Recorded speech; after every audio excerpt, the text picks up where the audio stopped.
Le 5e bureau, ce sont des militaires spécialistes de l'action psychologique.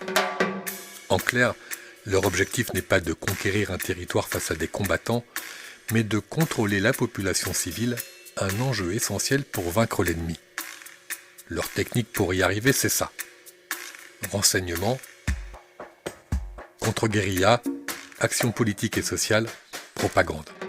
Par exemple, les MC qu'on a vus avant, c'est une idée du 5e bureau. Et depuis un moment, le 5e bureau, qui veut contrôler la population musulmane, a en ligne de mire ça, le voile. Les autorités coloniales et les Français, les Européens d'Algérie ont perçu le voile donc comme une barrière entre les hommes et les femmes au sein de la population musulmane, mais c'est également une barrière entre la population musulmane et la population européenne. Donc, à travers ce voile, la femme est insaisissable, la femme est inaccessible, mais c'est également toute la société qui est inaccessible à travers le voile. Pour s'en débarrasser, le 5e bureau va organiser des séances publiques de dévoilement. La première d'entre elles a lieu le 17 mai 1958, à Alger, tout près de l'immeuble du gouvernement général.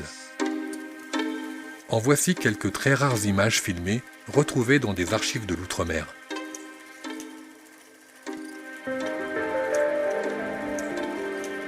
Devant la foule, des jeunes musulmanes retirent et brûlent leur voile. Aujourd'hui encore, l'identité de ces femmes reste un mystère. Des historiens supposent qu'elles sont des employées de l'administration coloniale et aux ordres du 5e bureau. Encore une autre annonce au micro. Laissez passer nos sœurs musulmanes qui arrivent et qui viennent ainsi manifester leur volonté de libération. Le lendemain, le 18 mai, même secteur, des musulmanes des quartiers pauvres retirent leur haïk et leur hijab, ce petit voile qui recouvre le visage. Elles appartiennent au mouvement de solidarité féminine, créé par les épouses Salon et Massu, mais piloté en sous-main par le 5e bureau.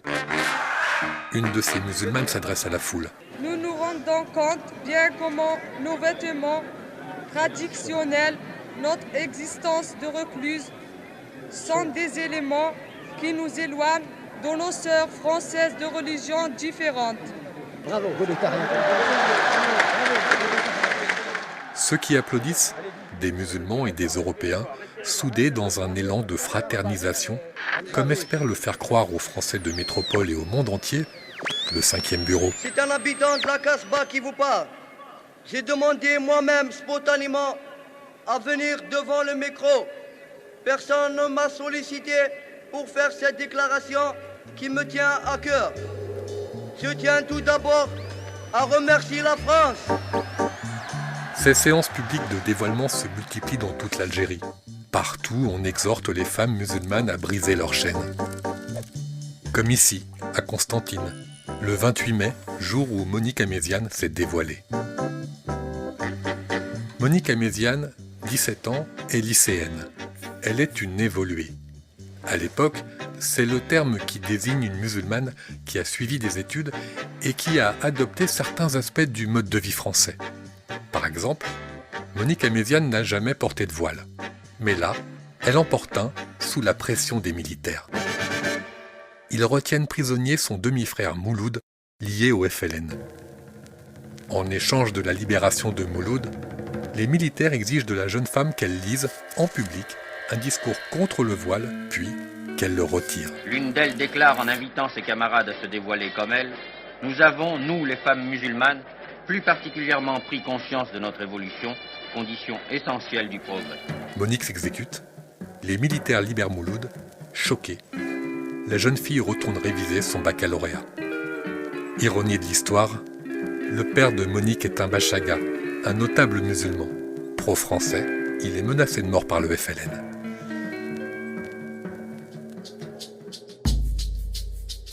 Mais ce n'est pas tout. Pour s'assurer que le message passe bien, le 5e bureau fait parler les murs, avec ce genre d'affiches de propagande qui incite les femmes au dévoilement. Dans des films, les militaires montrent à quel point les femmes ont intérêt, pour elles et leurs enfants, à choisir l'Algérie française, plutôt que l'Algérie du FLN. Le message de l'État colonial est clair.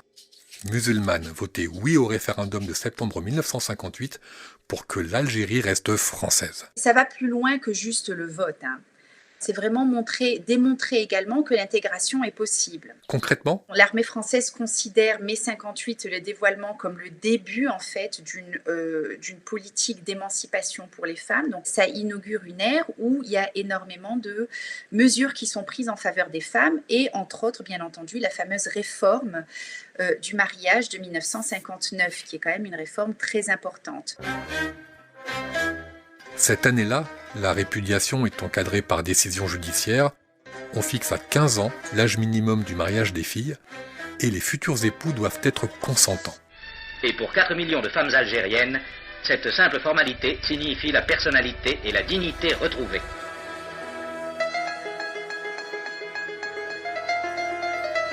Derrière les chiffres de la propagande, une réalité moins glorieuse.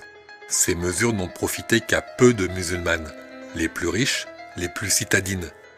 Surtout, ces mesures d'émancipation arrivent trop tard. Car depuis le début de la colonisation, en 1830, la France elle-même a maintenu les femmes dans un statut d'infériorité. Conséquence d'un traité signé entre l'État français et le souverain algérien de l'époque.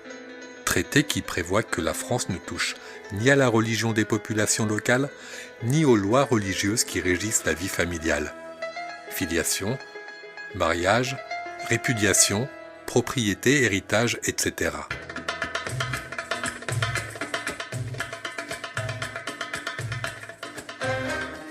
Maladroite, activée en urgence, au milieu d'une guerre dévastatrice, les mesures d'émancipation de la fin des années 50 ne peuvent plus rien changer. La France a perdu la main. Elle perd l'Algérie le 18 mars 1962.